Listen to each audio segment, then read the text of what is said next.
Sebenarnya secara naluri manusia cenderung senantiasa melakukan klasifikasi terhadap berbagai hal. Seperti dalam kehidupan sehari-hari, manusia telah membagi tanaman menjadi beberapa kelompok, yaitu tanaman pangan, tanaman obat, tanaman bumbu, dan tanaman hias. Demikian juga dengan hewan. Mungkin kita sering mengelompokkan hewan menjadi hewan berkaki 4 dan hewan berkaki 2, hewan pemakan tumbuhan dan pemakan daging, dan lain sebagainya. Oleh karena itu, pengelompokan atau klasifikasi makhluk hidup bukanlah sesuatu yang baru, karena kita sudah biasa melakukannya. Klasifikasi makhluk hidup merupakan sebuah cara untuk mengelompokkan makhluk hidup berdasarkan persamaan ciri-ciri yang dimilikinya. Melalui pengelompokan, makhluk hidup yang begitu banyak akan dipisahkan menjadi kelompok-kelompok yang lebih kecil.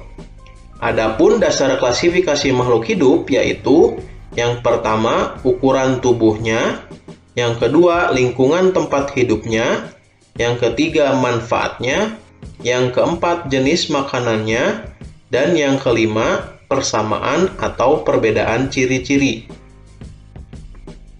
Oleh karena itu, klasifikasi makhluk hidup akan mempermudah manusia untuk mempelajari dan mengidentifikasi makhluk hidup. Cabang ilmu yang mempelajari klasifikasi makhluk hidup adalah taksonomi. Di dunia terdapat makhluk hidup yang beraneka ragam. Keanekaragaman makhluk hidup dapat dilihat dari adanya perbedaan bentuk, ukuran, struktur, warna, fungsi organ, dan habitat. Makhluk hidup diklasifikasikan bertujuan untuk menyederhanakan objek studi atau makhluk hidup yang beraneka ragam, mengenal berbagai makhluk hidup yang bermacam-macam, mengetahui manfaat masing-masing organisme, mengetahui adanya saling ketergantungan antara organisme, mengetahui hubungan kekerabatan antar organisme. Jadi, klasifikasi makhluk hidup bertujuan untuk mempermudah, mengenali, membandingkan, dan mempelajari makhluk hidup.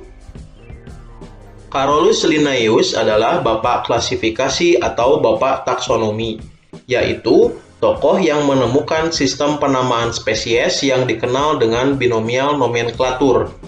Aturan penulisan nama ilmiah atau spesies menurut binomial nomenklatur adalah berbahasa Latin atau bahasa yang dilatinkan. Terdiri dari dua kata. Kata pertama adalah genus, kata kedua adalah keterangan spesies. Kata pertama diawali huruf besar, kata kedua diawali huruf kecil. Dicetak miring atau jika tegak di garis bawah. Contoh nama ilmiah: Amoeba proteus, Paramecium caudatum, Vibrio, Takson merupakan unit hasil klasifikasi makhluk hidup atau tingkatan-tingkatan dalam klasifikasi. Urutan takson dari yang tertinggi atau terbesar sampai yang terendah adalah kingdom, filum atau divisi, kelas, ordo atau bangsa, famili atau suku, genus atau marga, dan spesies atau jenis. Linnaeus membagi makhluk hidup menjadi kelompok hewan dan tumbuhan.